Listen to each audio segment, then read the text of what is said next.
और सातवें चरण के रण की जो बड़ी बातें हैं वो भी हम आपको सिलसिलेवार तरीके से बताते हैं कि 2 घंटे वोटिंग को हो गए हैं। बड़ा अपडेट क्या सामने आया है और किस तरीके से सातवें चरण के रण में बड़े मुकाबले देखने को मिल रहे हैं, सब कुछ हम आपको सिलसिलेवार तरीके से समझाते हैं। पहली बड़ी बात यह है कि यूपी में सातवें चरण के लिए मतदान जारी है। 2 घंटे हो गए मतदान को, वोटर्स में खासा उत्साह दिख रहा है। 9 जिले की 54 सीटों पर मतदान जारी है और इस दौरान तमाम दिग्गजों ने भी वोट डाला है। कुल मिलाकर 54 सीटें आखिरी चरण के रण में जहां पर वोटिंग हो रही है और इन 54 सीटों पर 613 उम्मीदवारों की किस्मत आज ईवीएम में कैद हो जाएगी। 10 मार्च को नतीजे आने हैं। आजमगढ़, भदोही, सोनभद्र के कई बूथों पर ईवीएम खराब होने की जानकारी भी सामने आई है। हालांकि कई जगहों पर प्रशासन का दावा है कि उनको दुरुस्त भी कर लिया गया है। 5वीं बड़ी बात है, तो कुल मिलाकर जो अभी तक की बड़ी बातें सामने आई वो हम आपको सिलसिलेवार तरीके से बता रहे हैं। कई बड़े चेहरे भी नजर आए वोट करते हुए, चाहे हम मंत्री नीलकंठ तिवारी की बात करें, रविंद्र जायसवाल की बात करें। इन सभी की किस्मत भी दांव पर लगी है क्योंकि बतौर विधायक इन्होंने जो कुछ कामकाज किया है उसके आधार पर भी वोट की अपील कर रहे हैं और एक मंत्री के तौर पर भी बीते 5 साल में जो काम किया है इनको उम्मीद है कि उसके आधार पर भी इनको वोट मिलेगा। और देखिए, यही हम अपने दर्शकों से भी बोल रहे हैं कि आप फोटो लीजिए, सेल्फी लीजिए और हम तक पहुंचाइए।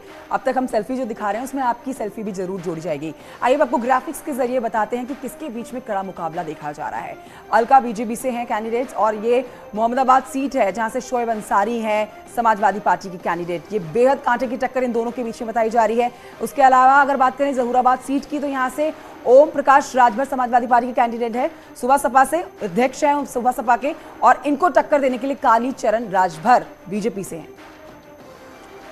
एक और सीट की बात कर लेते हैं। सीट है घोरावल सीट, यहां से अनिल मौर्य भारतीय जनता पार्टी की तरफ से, उनके सामने है रमेश चंद्र दुबे। इन दोनों के बीच भी कांटे का मुकाबला देखने को मिल रहा है। आगे बढ़ते हैं, मऊ सदर सीट की बात करते हैं। अशोक सिंह इस बार चुनौती दे रहे हैं अब्बास अंसारी को। मुख्तार अंसारी की जगह पे इस बार अब्बास अंसारी समाजवादी पार्टी गठबंधन की तरफ से चुनावी मैदान में उतरे हैं। उनको एसबी-एसपी ने अपने टिकट पर चुनावी मैदान में उतारा है।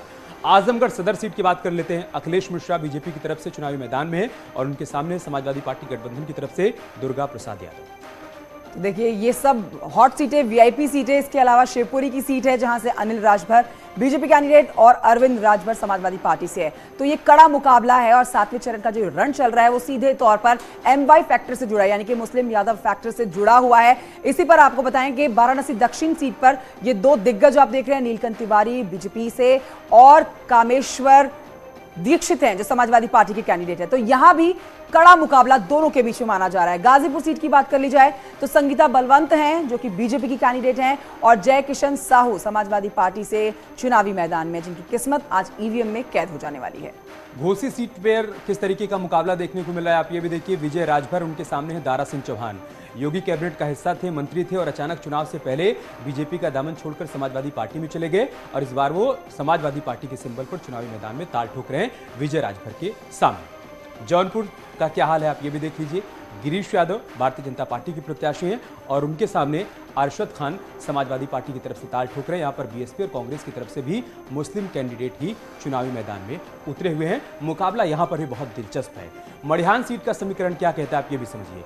रमाशंकर सिंह पटेल भारतीय जनता पार्टी की तरफ से चुनावी मैदान में है और उनके सामने एक और पटेल चेहरा रविंद्र पटेल का है जो कि समाजवादी पार्टी गठबंधन की तरफ